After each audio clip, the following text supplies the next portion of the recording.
తెలంగాణ రాష్ట్ర ప్రభుత్వం పక్షాన ఒక చిత్తశుద్ధితోటి బలైన వర్గాలకు న్యాయం జరగాలని మా రాహుల్ గాంధీ గారి ఆకాంక్ష మేరకు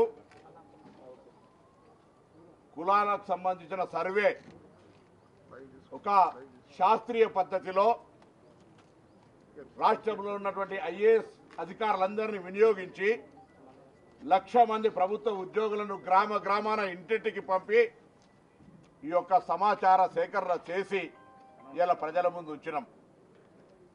నేను ఇవాళ కూడా పత్రికల్లో చూసిన కొంతమంది బలహీన వర్గాల మేధావులు, కొంత బలహీన వర్గాలకు సంబంధించినటువంటి సంఘాల వాళ్ళు ఇదేదో తప్పు జరిగినట్టుగా మాట్లాడుతారు. నేను అందులో పాల్గొన్న ముఖ్యులందరికీ విజ్ఞప్తి చేస్తా ఉన్నా.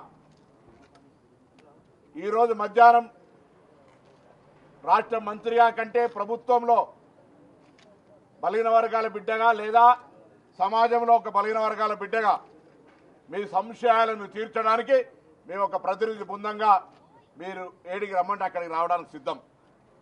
దయచేసి స్వతంత్రం వచ్చినాక ఇప్పటి వరకు లేనటువంటి ఒక కులాల లెక్క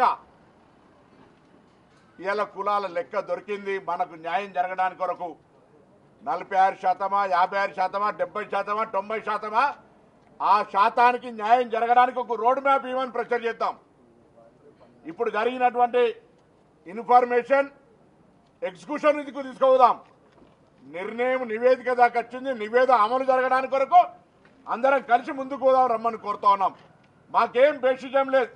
మేము అందరం అందులో భాగస్వాములం. మేము ఇలా భాగస్వాములుగా ఈ పర్యవేక్షణ కార్యక్రమం సక్రమ నిర్వహణ జరిగిందని సంతృప్తిగా ఉన్నాం. మేము సంతృప్తి అధికారంలో ఉన్నాం కాబట్టి కాదు, ప్రభుత్వ పనితీరు, పార్టీ ఆలోచన విధానం తెలుసు కాబట్టి ఇవాళ మీ అందరికీ కోరుతా ఉన్నాం. మీ అనుమానాలను నివృత్తి చేయడానికి మేముగా మీ దగ్గరికి రావడానికి సిద్ధంగా ఉన్నాం. దయచేసి ప్రెస్ కాన్ఫరెన్స్ పెట్టి పబ్లిక్ను కన్ఫ్యూజ్ చేయడం, ఏదో కొంత రాజకీయపరమైన జోక్యం చేసుకోవడం వద్దు అని కోరుతా ఉన్నాం. ఇలా మనం ఒక ఉదాహరణ, స్వాతంత్రం వచ్చినప్పుడు గ్రామీణ ప్రాంత ప్రజాప్రతినిధులం.